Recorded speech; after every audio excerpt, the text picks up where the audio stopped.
My fellow Americans, today we are here to discuss the future of our nation.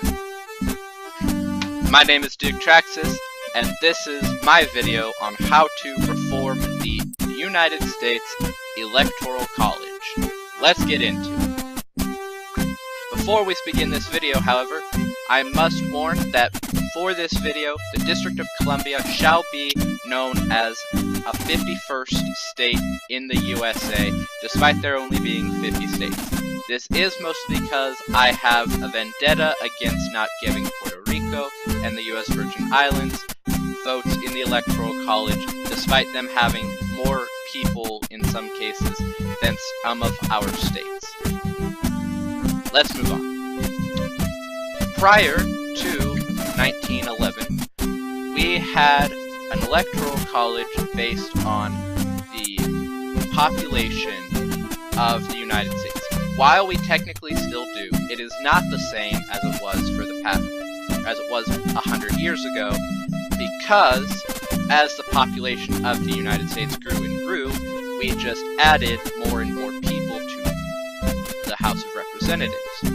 This was stopped in 1911 whenever we put a cap on 432.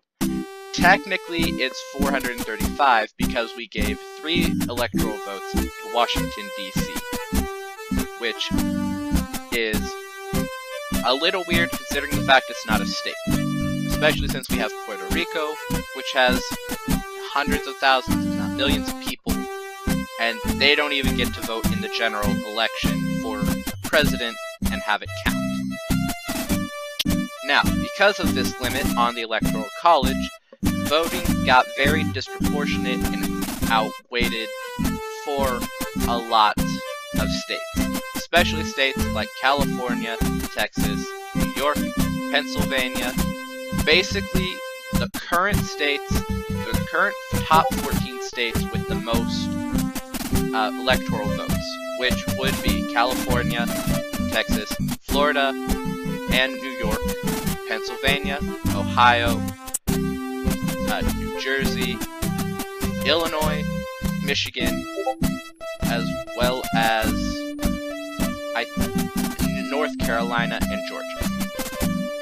With those 14 states, you are able to win the presidency, and you didn't even have to win most of the country, which is really sad.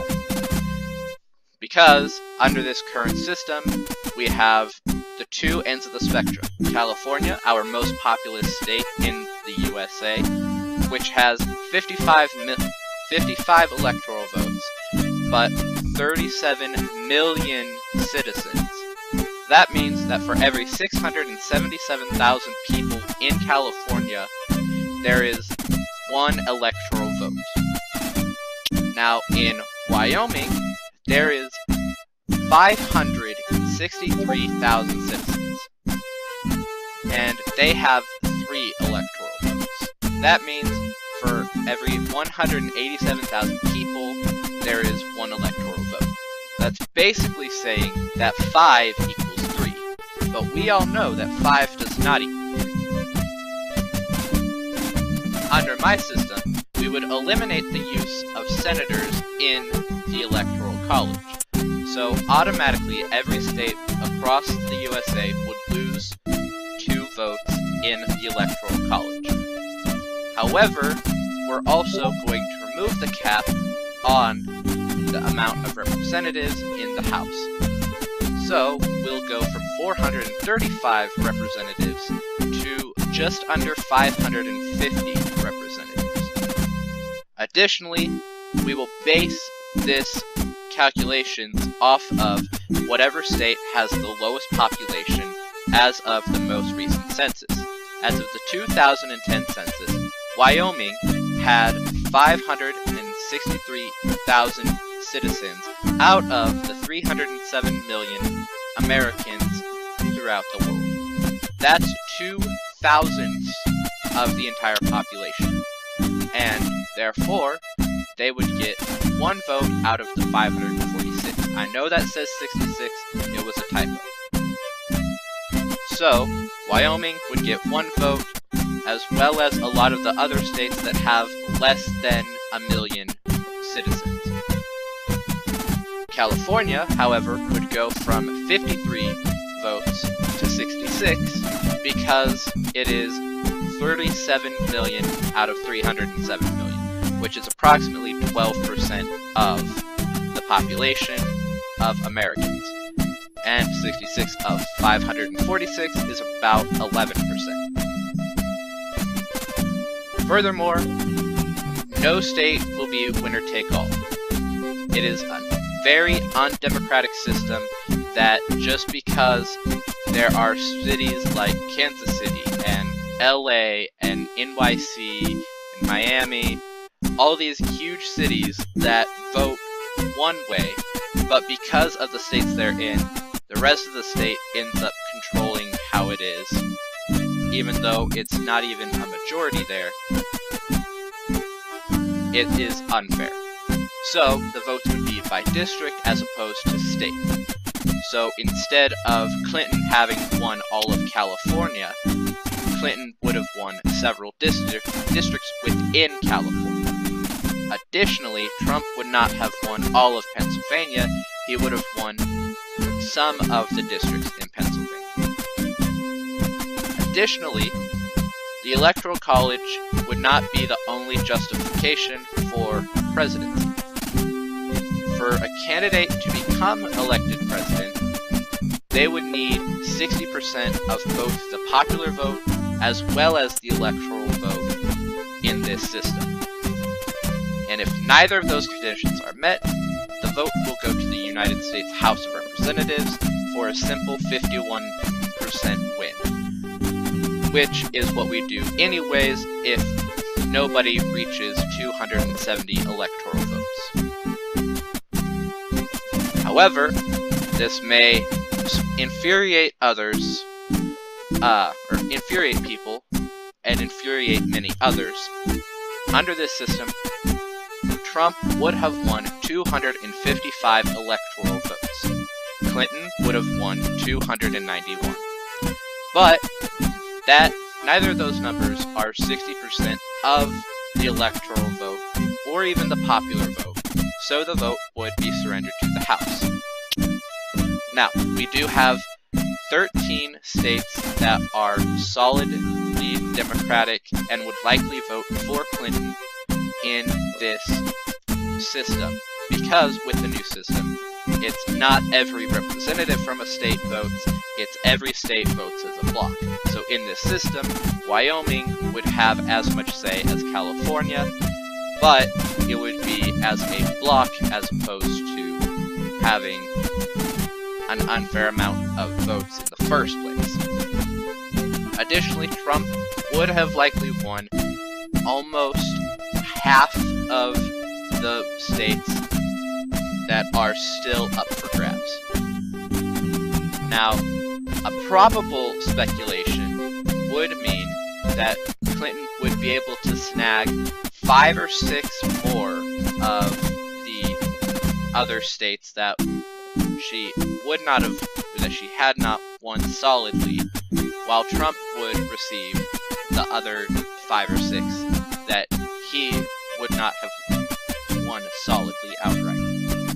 Which means that Trump would have won 30 states, while Clinton would have won 21 states. And because of this, Trump would have won 60% of the states through a House vote, and Trump would win the 2016 election anyways. Now, just because that is what could have happened, it's also what could not have happened, because there's no true method to determine whether the districts would be written out fairly for the citizens. Some states would have been simpler, such as Wyoming and Alaska, because they don't have a lot of people and would have only been one district, or even possibly 2 districts, so it would have been a simpler 50-50 split. However, California, Texas, Florida, they would have had a lot more districts than they do, or a lot less districts than they do, which would make it very hard to read draw 66 districts out of the current 55. So, this being said, our current system to elect a president is unfair. It used to be fair, but now it's not, and it hurts people more than it helps us. This is also just one method that can be used to balance these scales. I mean, I will be honest, I did not support Trump, but I also did not support Clinton. I would have voted for Bernie Sanders in the primary had I been eligible to vote, and I would have voted for Jill Stein in the general election had I still been eligible to vote. So, I'm not trying to fudge numbers in one direction or the other. This is just how the calculations happened when I did them. And while this destination may be the same as it was 2 years ago, the journey was undoubtedly more just than it was, and would likely cause less outcry because of all the procedures that had to happen through this new system. So, if you would like me to do a second part to this video, where I talk about how this could shape future elections if it was implemented within the next few years, or if you would like me to try a different kind of system and work that out, or maybe even if you found something wrong with this video or calculations that you would like me to do, leave it down in the comments below, shoot me a tweet at Duke Enchiladas, and I'll make a second part, or a third part, or fourth part, however long you want this to go on. Because I love talking about this stuff, it's my life. But yeah, that's going to be it for this video. So thank you guys so very much for watching. I'll see you all in the next one. I love you all. Sayonara, and subscribe. Bye!